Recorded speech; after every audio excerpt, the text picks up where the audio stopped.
a lot of the white families just kind of up and left from Cadillac-Corning in a pattern that's pretty familiar if you study white migration patterns. I think by 1980, Cadillac-Corning was like 75 or 80% black. I think you wrote 60%. 60%, yeah.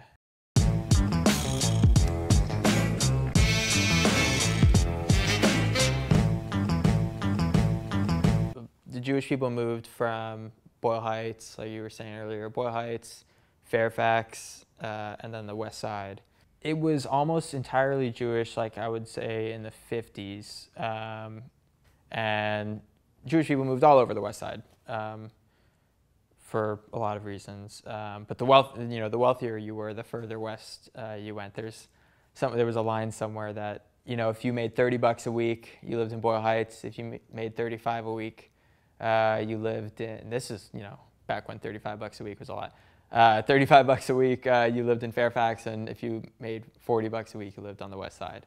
And then I would say all the way through the 60s, it was mostly white, mostly Jewish, and the homes there were mostly like single, one-story Spanish-style houses that were, I guess at that time, pretty new, 30s, 40s, by this architect, L. Wayne Steinkamp.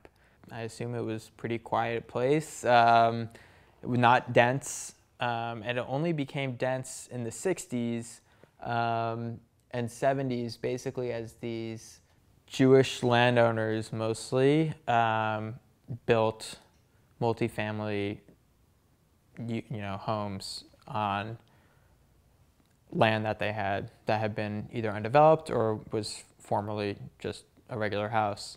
Residents who had just regular homes clamored for multifamily zoning, which is pretty rare on the West Side. They got it, and then not long after, they sold their properties, or at least entrusted them to absentee landlords. So people who didn't live in the buildings but were, filling them with tenants from wherever and whoever.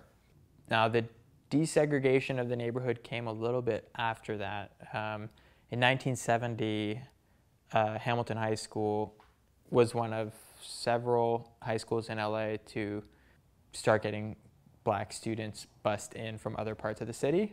And very quickly, the whole high school became integrated. It went from being, I think, like 80 black students who were being bussed in that first year to, I think 4 years later, 50% of the student population was black, and I think they had to cap the minority enrolled student list, or like they basically had to quota it to keep all the white families from leaving the school.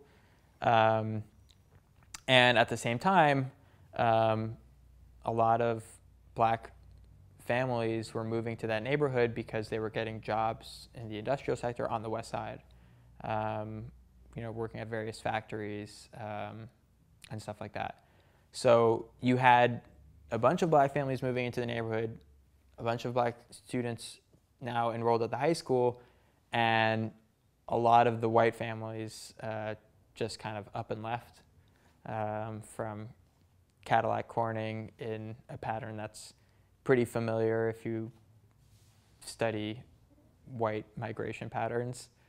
I think by 1980, Cadillac-Corning was like 75 or 80% black. I think you wrote 60%. 60%, yeah.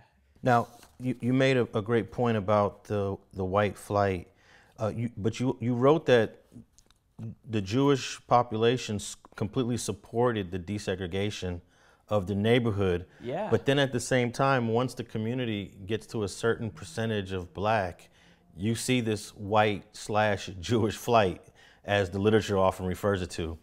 To me, that suggests that they supported desegregation, but we're not quite sure if we want to live close to them. What's your take on that? It's hard to assign a motive. I think around the same time, a lot of the Jewish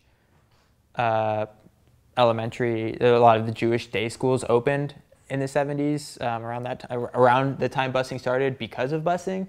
And there's a great history on that written by someone named Sarah Smith. That's worth looking up. She did her dissertation on that. So it's complicated because I guess it's complicated and it's not complicated, because the fact of the matter is they left the public schools en masse and started these schools, I think partly for that reason. But at the same time, like, there was still a Jewish presence in that area that never left. And I think the accumulation of wealth, I think also by Jewish families between the 70s and 80s and 90s also pushed them into neighborhoods like Beverly Wood and Pico Robertson, where they could have houses instead of apartments. But what white families did versus white Jewish families versus, you know, the students leaving the schools, like, it's all, I think, kind of a complicated mix, and I hesitate to assign motives to a group that way. Now you wrote that in 1967 is when the first black students attended Hamilton High School. Do you believe that integrating Hamilton High School was the main reason why the Cadillac-Corning community became more black over time? I would say that, and I guess just the overall migration of black families to the West Side, which just had a lot more causes related to do with employment and income. There's income increases. But I think the integration of Hamilton definitely made this place available, or more attractive. And Hamilton was a really good school. It then became known as kind of a bad school. It was militarized pretty heavily not long after black students started enrolling there. But, you know, in the 60s, it was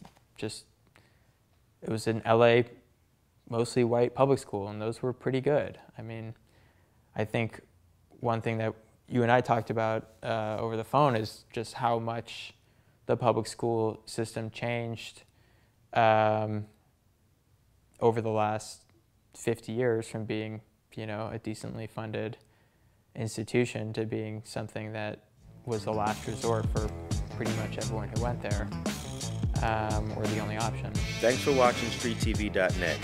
If you're not subscribed, please hit that button below and click the bell to receive alerts and notifications. Feel free to comment below so you can give us your feedback, and be sure to watch the 2 related episodes to the right. If you want to support this platform or follow us on social media, visit the links in the description. Thanks for watching StreetTV.net.